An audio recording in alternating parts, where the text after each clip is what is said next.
Hey everyone, Matt from MKRC. As you can see today, I'm back down in the riverbed. But before I can try and conquer this obstacle right here, we're gonna have to do some upgrades to my truck, so stick around.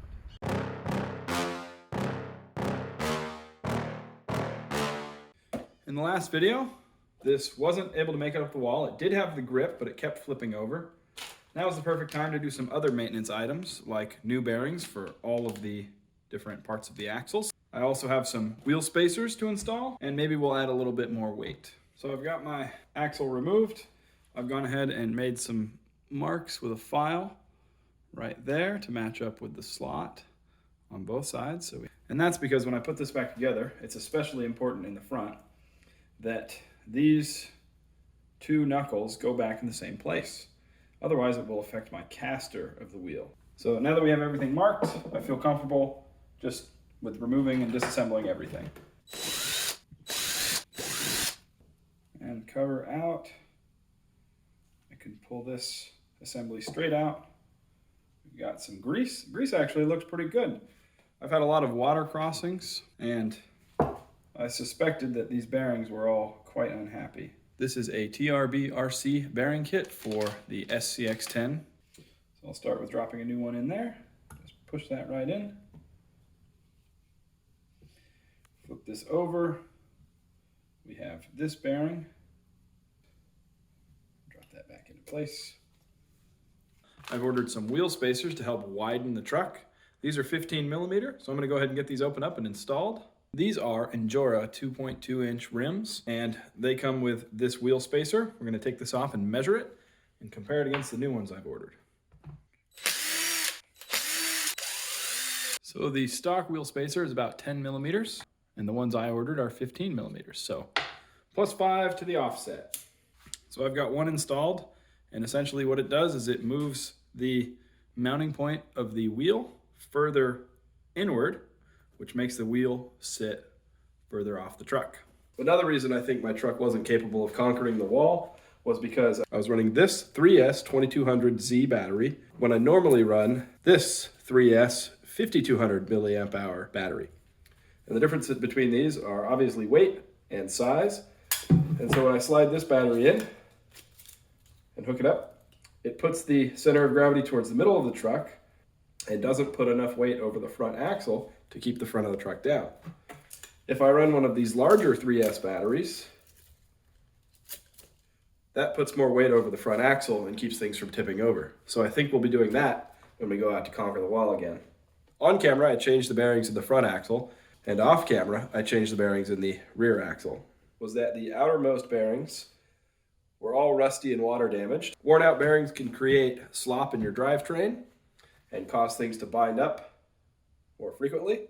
And so that may have been another reason why I had my truck pulling in one specific direction when I hit the throttle. The next upgrade to install is some of these brass weighted diff covers. Each of these weighs 35 grams. It's perfect because the weight is added right here and here on the truck. It puts the weight down low, which helps keep the truck from flipping over.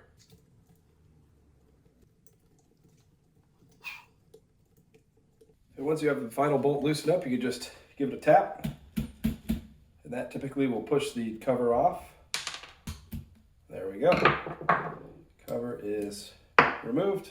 Taking a look at them side by side, they are very similar. This one just is made out of brass and heavier. And yeah, looks slightly different, but it'll perform the same. So to put this back on, just want to match the ring gear here to the cutout on the diff cover and just slide that into place and put your fasteners back in. And so I've got another thing to try, which is adding lead wheel weights to the front of my truck. I've split up the weights into sections of 2.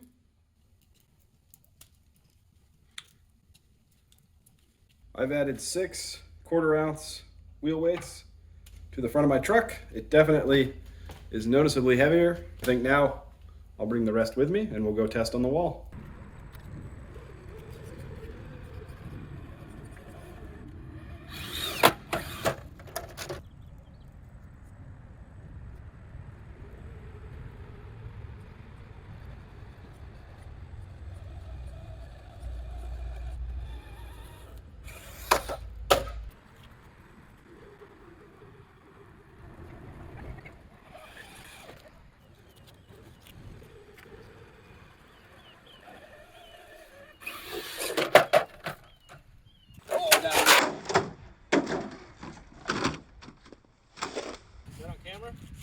Mostly.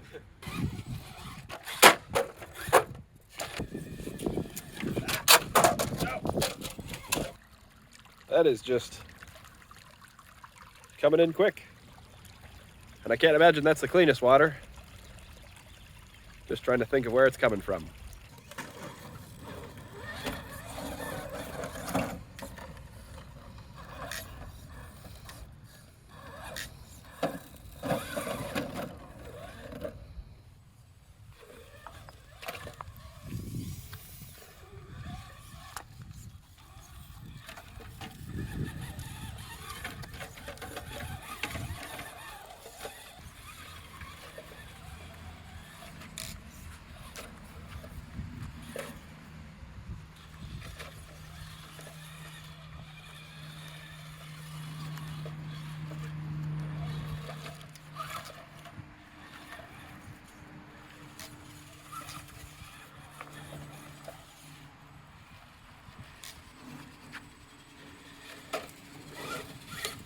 Oh, that front drive shaft's not doing anything.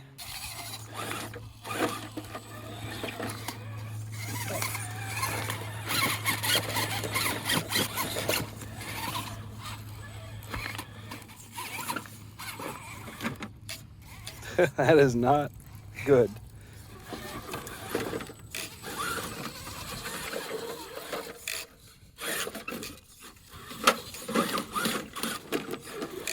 The wheel doesn't spin, that doesn't matter. As long as you're having fun. You know, that's all you need is power. Oh, that's healthy. Great.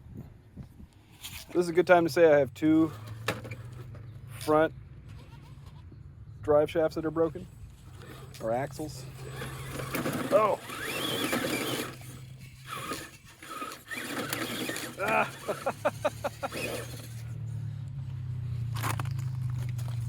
Matt, how do you break axles all the time? I don't know. Oh, there she is. Broke it. Here you go. Man, tough day in the riverbed, I tell you. Tough day in the riverbed. He's bodiless, and I'm a little worse for wear. Hey everyone, hope you enjoyed the video. Once again, you saw that I couldn't make it up the wall. If you have any suggestions for how I can accomplish that goal, please put them in the comments down below. I have some plans for some upgrades on the truck, and those will be coming in a few more weeks. If you enjoyed the video, please like, comment, subscribe, and share, and thanks for watching.